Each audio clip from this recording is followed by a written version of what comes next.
I'm Glenn McGinnis, and this is Outburst. On the program, do you believe artificial intelligence should be legislated by the federal government? Yes, it's a must. Once the federal government gets involved in most things, they tend to screw it up. The government should be wanting to keep an eye on where this is going. I don't necessarily have the most faith that this federal government would do it in the best way. But first, while NATO has been urging Canada to spend roughly 2% of our GDP on defense, the federal government is actually looking to cut nearly $1 billion from the defense budget. Currently, Canada spends roughly $26 billion on defense each year. The federal government says they're looking for value in every dollar they spend. But top military officials say there's no way to take this money out of the equation without some kind of negative impact, especially with tensions rising around the globe. So we took this question to Canadians. Is $1 billion in cuts to national defense during tough economic times a fiscally responsible decision?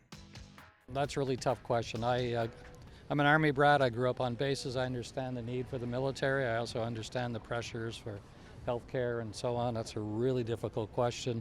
I would say that $1 billion in cuts is perhaps excessive. I don't think so, given what's going on in the world these days. No, I think I'm not military, but I support the military. So I think go. Are you worried that leaves Canada possibly in a vulnerable position? Without the funding? Yeah. Definitely. Yeah, definitely. Especially with what's going on and what's going on happening in the Middle East right now. We need to support them. There's no, bad time to do it. It's just because the government's here to protect the people, and that's what we need to invest in. Well, personally, I think we overspend on military matters, so I think it would not be a bad idea to actually cut some money from that, from the big programs. We don't need all of the various different big things that we have. I would think in these times, with things going on all over the world, that would be a huge cut. And I would hate to see Canada start falling behind. We do a lot of peacekeeping, I know, but I do think we have to take care of ourselves too here in Canada. So I find that big. No. Why not? Well, it's a pretty important thing having the Department of National Defense and the the armed forces. Yeah, they're deteriorating to nothing. They used to be first class at one time. I don't think you could cut what's already underfunded and not do damage to the morale of the forces in the first place. And they're always being sent off to help with the United Nations peacekeeping. And if they don't have the equipment and the training and whatever else goes with funding, it won't be a very good solution. I think it's not a sound decision to make because we have to invest on our defense system. We are able to give assistance to other countries in terms of defense system. Why not invest in our own? That's it. The NATO target is to be 2% of GDP. We currently do 1.3%. So should we be doing more or should we look at cuts? I think we shall be doing more. We should.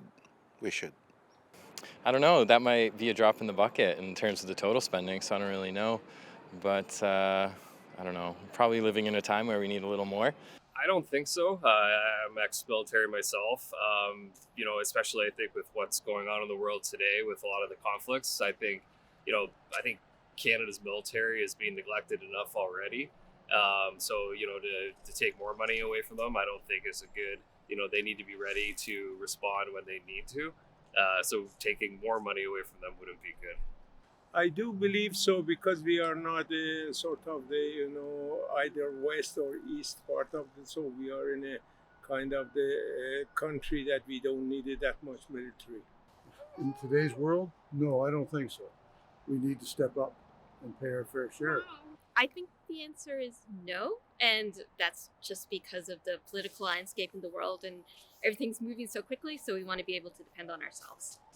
I think it depends on where the money's going to be honest. I think that there's a lot of causes around the world right now where we should be kind of directing our money, and I think that there's a lot of places that it's going to at the moment where there's already a lot of other countries helping out. And so, yeah, I do think that we need more money here for our healthcare system, for our housing system, absolutely. Where are you putting the money? I don't know where they're going to put the money on. It always makes sense to, to make cuts here and there. But it depends where the money is going to be coming from. It's coming from taxpayers or, where it's going to go and how smart you're going to spend it.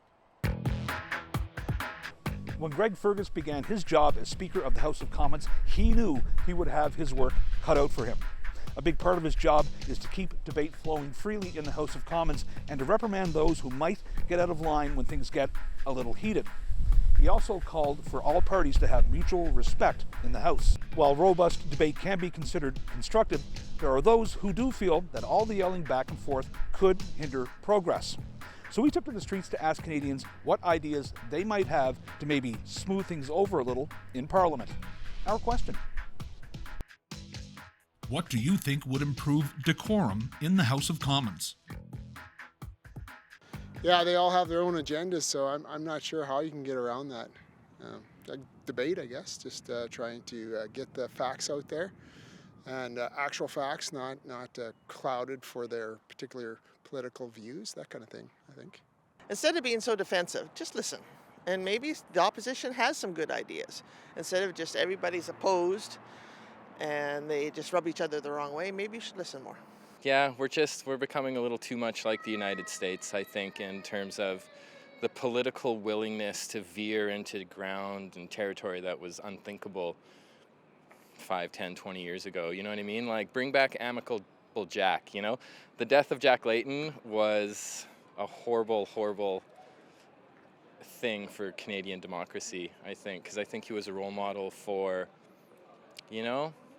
working across the aisle, not being so entrenched in your ideology, Well, I watch that on TV, their question periods and that.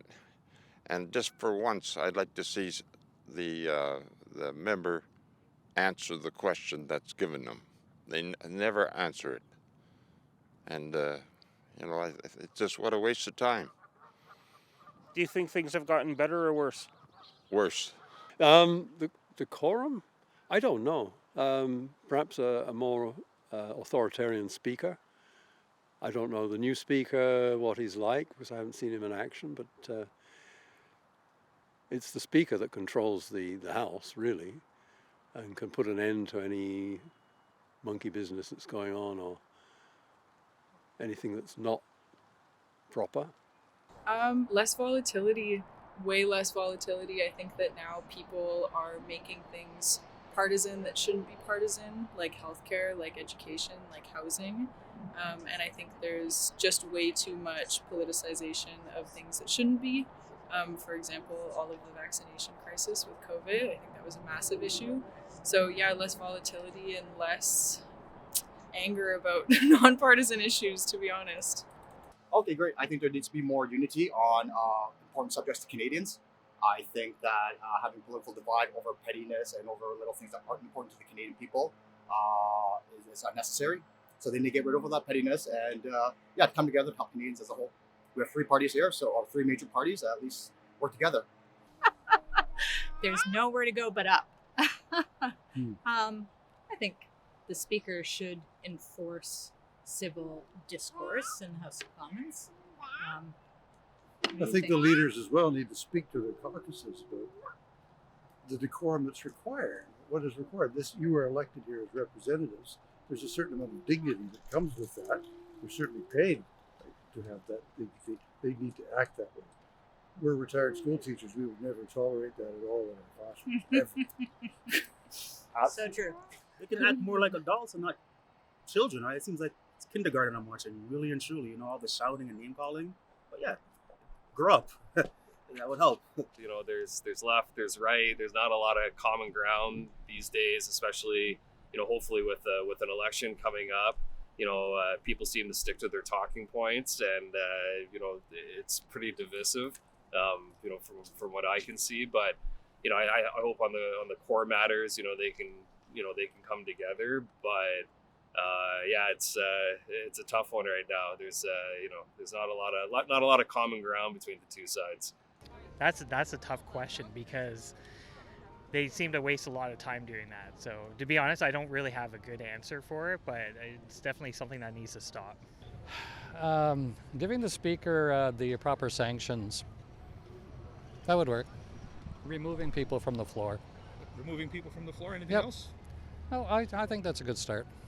I'm not certain. It's rather difficult to do. I don't think there's any. It's such an established pattern at the moment. I'm not certain that there is a way to do that. Just let it go? Yeah. Well, I'd like it to be less rancorous, but I'm not clear that there is any actual procedural way to accomplish that. Doesn't the speaker do that? Do they listen to I taught, so I made sure that I had control of my classroom, because if everybody's talking, I can't teach and nobody's listening and nobody's learning. For many things in life, I take the thing of my classroom and make it bigger and put it into everyday context, if you will. So I've never understood where you're going to get very far if everybody's screaming at each other. I think we should be working together, not yelling at each other, and I think a lot of it is sometimes for show, and we don't need that. Well, I thought there were rules already in place. I think it's a question of enforcing them, and I do think it is the speaker's responsibility to call to order. So I don't know what else can be done because the rules are in place, basically. I doubt you're going to ever make changes to that. It's part of the process. Yes, it appears to be silly, but that's the nature of the beast.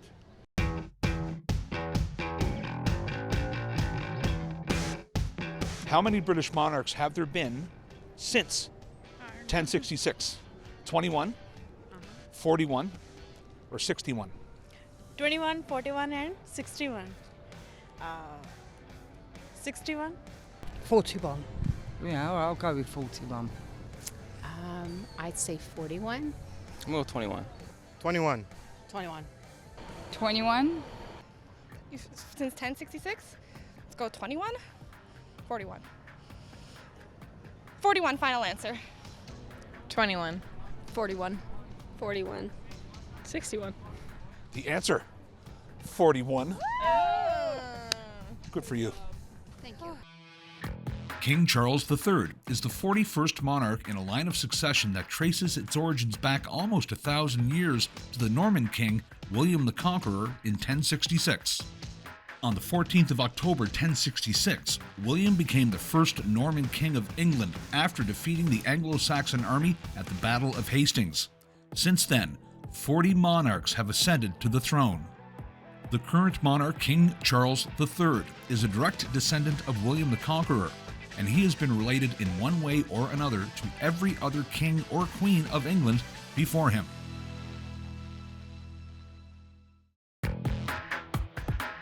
The RCMP are the largest single police force in the country, and while they enforce federal law protecting state officials and dignitaries, they also protect hundreds of municipalities and Indigenous communities across the country while providing policing services under contract for every province and territory except Ontario and Quebec. But reports have indicated the federal government is thinking about redefining the role of the RCMP and taking them out of those smaller communities and putting the focus on things like terrorism, national security, and organized crime, just to name a few. So we took to the streets to hear what you think about this. Our question: should most local RCMP frontline policing duties be eliminated to concentrate more on matters of national security? I think they should focus on local policing because there are other agencies that are responsible for national security. I think local policing is very important. We actually don't live in Toronto. We live in a smaller town in southwestern Ontario, and given issues with homelessness and addiction, there's a lot of local policing that needs to be done in our community. Yes, so when they are the local police force, they have to make that a priority. I mean, they just have to. That's the municipal needs matter most to citizens because it's right in their own communities. Yes. I think certain areas where the RCMP is, I mean, they need to focus on local policing because they're the only police that are in the area. As far as, national security goes, we have national security agencies. I think that definitely local policing has to change its structure. I mean, there's so many studies that show that, petty crime goes down if people have stable housing, if they have healthcare, if they have access to food. So I think that if there was more money going into those programs, that we would have less of a need for local policing, for sure. Yeah, national security is the best that they should be doing, because depends who's getting in and getting out, right? That's where they should be doing more focus. Because they'll get more bad guy coming in here to stop more than getting on top of the police force, right? Yes. In time being, it's unsecure throughout the world, so we have to protect our citizen and the goods we have. Yeah. You think that would be a better role for the RCMP? Yes, I do.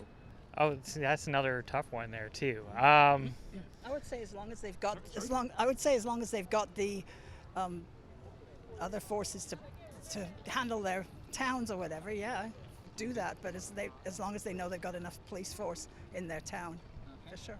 Yeah, we should never cut down on law enforcement within our own country ourselves and stuff like that. So I think that we should definitely keep it within, because if we're paying tax-paying dollars, it should be spent within the country than instead of without. Yes.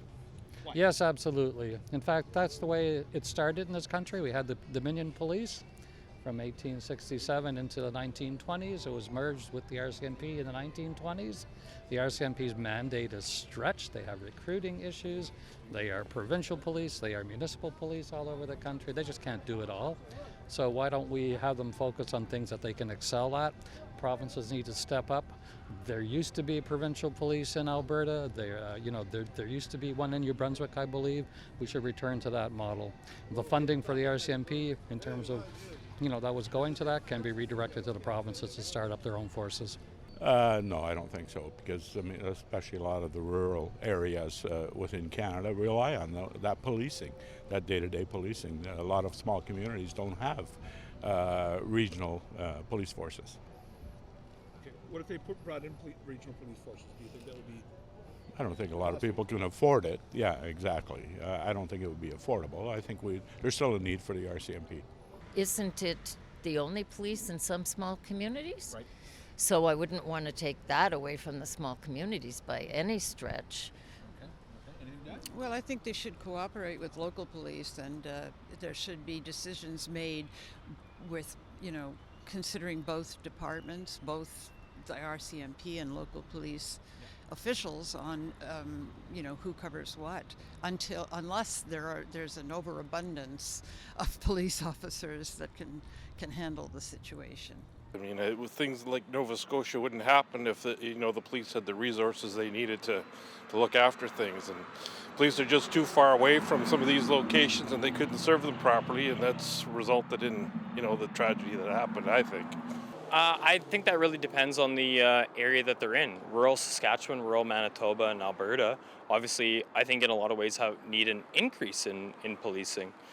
Growing up in rural Saskatchewan, I think we didn't really see a lot of police, and as a result, there was an influx of crime that was dealt with by the residential populace as opposed to RCMP. So I think in rural communities, I think RCMP could maintain their local policing.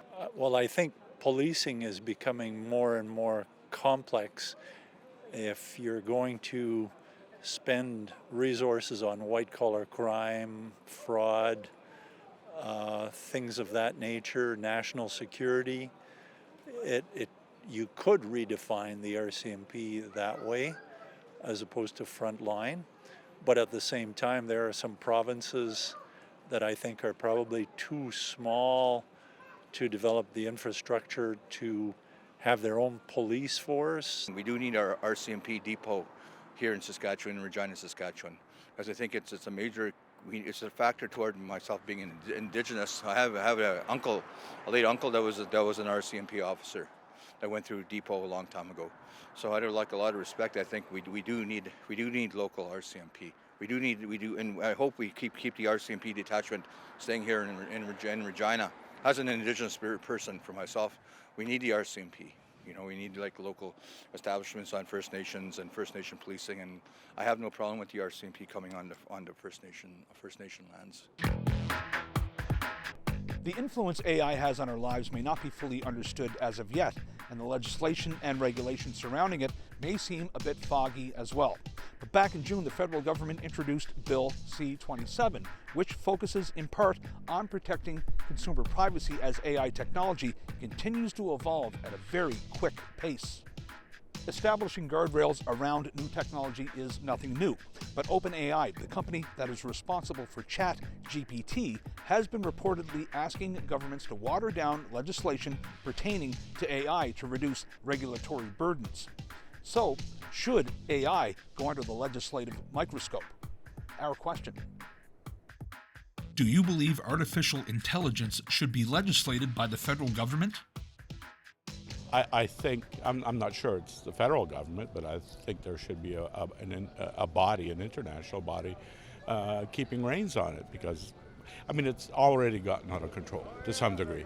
But I think that there definitely needs to be a policing agent, whether that's federal government, whether that's an international entity, I'm not sure. Oh, yes, I do, very much so. I'm very afraid of where this is going to go, and I think a lot of people feel that way, that it should be governed by that or ruled by that, because I'm just afraid of what's going to happen if not. Very afraid of that one. Yep.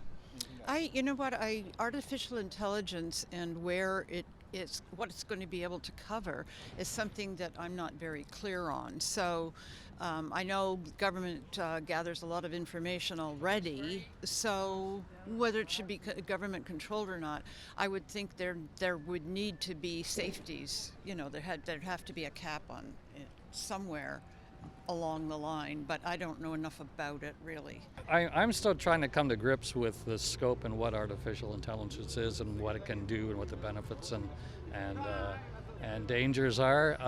I do believe, like almost all human activity, we need some level of regulation and legislation. So, small Y, yes. Yes, oh yes, it's a must. I'm scared about that. They are exploiting people, or, like for the old age people, for instance. Yeah, oh yeah, there's a must to have a legislation. Yes, oh yes. There should be some type of governing body around it. I don't know who should be responsible, but yeah, at some form the government has to be involved in making some decisions around it, because it's potentially very dangerous stuff. Yeah, because artificial intelligence can manipulate plenty of things, and it can trick a lot of people, So yeah, they should have a little regulation on it. Why not? Yes, because I think it can get out of control, and I think it's borderline dangerous as much as it is helpful. I do see the pros and cons of it, but I think that there should definitely be some laws about it. Yeah. As far as putting regulations on it, that would be interesting to see. How that would be rolled out. It's some pretty amazing technology with what it can do, and I feel like it can help Canada and North America as a whole. But it can also produce a lot of misinformation and photos that you see that just aren't real. So yeah, I think it certainly needs to be watched. So it'd be interesting to see how the federal government would put regulations on it. And I don't necessarily have the most faith that this federal government would do it in the best way. It's a tricky question, but yes, I do believe so, because I think they should do something about that. It's positives what it can do, but there is a lot of negatives to what also can happen. So I do believe that it is a good idea to make some type of laws and stuff to prevent certain things from happening, right? Because it can go bad very quickly. So yeah, it would be a good idea too.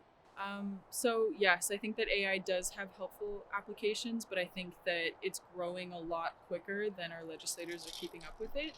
And so there does need to be more looks at that, to be honest. That's not my area of expertise, but yeah, I think so.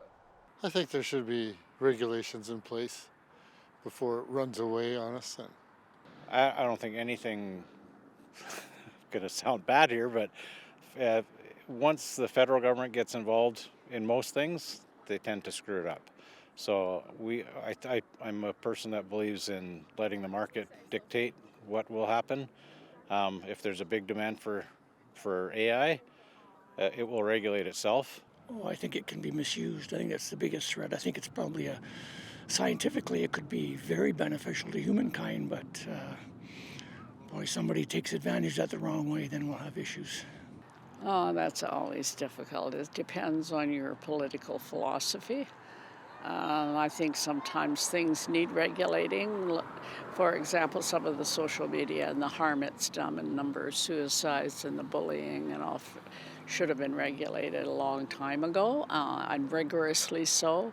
So whether or not this is going to be used negatively, it's sort of like when the hydrogen atom bomb was, nobody thought that the formulas they had was going to blow up part of the world where they first did it.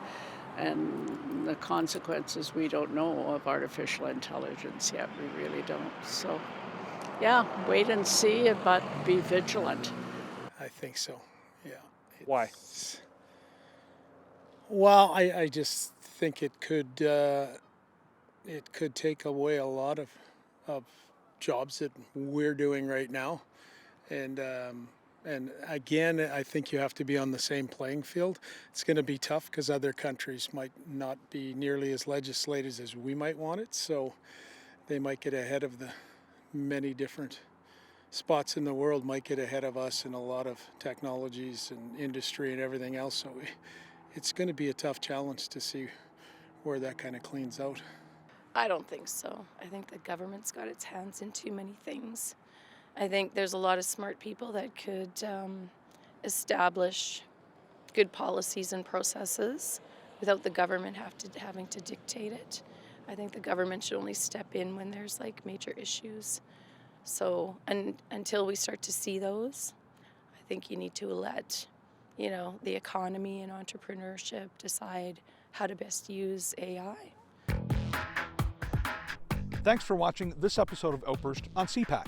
If you have any comments about this show or any other show, you can find us on social media. You can also find us on our website at www.cpac.ca. I'm Glenn McGuinness, and on behalf of my colleagues at the Cable Public Affairs Channel, thanks for watching. We'll see you next time.